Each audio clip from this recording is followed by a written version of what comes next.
Hello. I don't know if anyone will see this, but I need your help, urgently.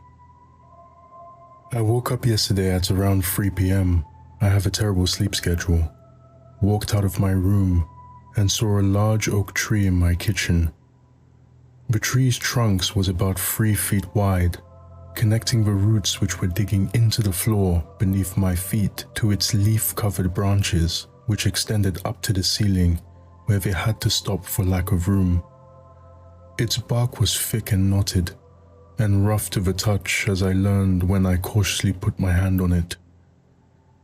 I don't exactly have the largest of kitchens, so the place where the tree now stood was previously occupied by a red spinning stool, which I could see brief glimpses of from a small gap in the tree, a bit like a thin gap in a cave tunnel. I'm not a caver, so I did not reach inside to see if I could fit, so my stool remained there, with the tree growing around it. After a few hours of standing there, poking and prodding the tree in disbelief, I looked up if this had ever happened to anybody else.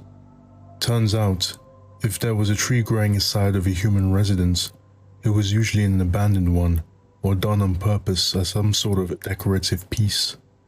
Never on the second floor of an apartment complex, and never ever overnight. I didn't know what to do, so I decided to call my dad. He didn't pick up. Typical. I called my sister, but for some reason she thought I was joking and hung up on me. I took some photos when I looked at them before sending, and noticed something even weirder. The tree was not there. I tried again and again and again. Eventually I went and got my cheap instant film camera and took a picture, and it showed up on that, but when I took a picture of the photo I had taken, the entire photograph was missing, and my phone only took a picture of the kitchen counter under it. I don't know why, but I think it was the tree's fault. Somehow, this thing isn't letting me prove it existed at all. After I sat down some more, I thought of who would ever believe me that a fully grown tree somehow spawned in my kitchen. My landlord wouldn't, especially not without proof. And with the housing market the way it is, I don't really want to risk seeming crazy and getting kicked out. Eventually, I realized the tree's roots were growing through the floor below me, so theoretically, they might be growing into the apartment below mine. I grabbed the photo and went downstairs as quickly as possible, forgetting to lock my door on the way out. Usually, I lock my doors whether or not I was inside or outside. Not that my apartment complex was particularly shady or anything, but this one time I was so adamant on getting help, I completely forgot to. I ran down the stairs, jumping from the second one from the bottom to the floor to save time, like every second counted. I found the apartment that was below mine. I knew it was the one because mine is the furthest one away in the hallway from the elevator, and so was this one. I knocked on the door and noticed something. The photograph I was holding when I left my apartment, the one I distinctly remember holding at every part of that journey, was somehow gone. I frantically checked every pocket I had and couldn't see it on the floors of the hallway I was in. I was about to walk down to check when the door opened. A man, in his early 50s if I had to guess, opened the door. Based on the look in his eyes, he was clearly already annoyed. So I knew if I told him why I was here, I would instantly have the door slammed in my face. So instead I briefly explained that I was his upstairs neighbor and wondered if he had any trouble with his ceiling at all, like cracks, stains or damages of any kind. None whatsoever, although you could be quieter at times. Some people like to sleep at night, you know, he said, throwing an accusatory glance at me. Sadly for me, however, was the fact that he was clearly telling the truth. Behind him, I could see where his kitchen was, and the ceiling was fine, meaning either the roots had grown entirely within the space between the bottom of his ceiling and the top of my floor, or had no roots at all. I went home, dejected, and as I went to push open my door, it wouldn't budge. I already explained earlier that on this occasion I specifically left my door open, and that was proven further when I tried my key. It wasn't the lock that was holding the door shut, something was on the other side pushing it closed.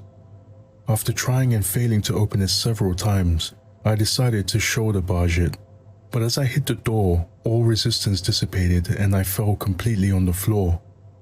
I laid there on the floor, in the shade of my kitchen tree. I bashed my head a little bit as I hit the floor, so when I got up, I went to take a Tylenol or something, but for some reason, my faucet wasn't working. No water came out, and I realized that if the tree was growing in my floor, it was probably breaking my pipes, giving me an opportunity to get my landlord to send someone over to fix it.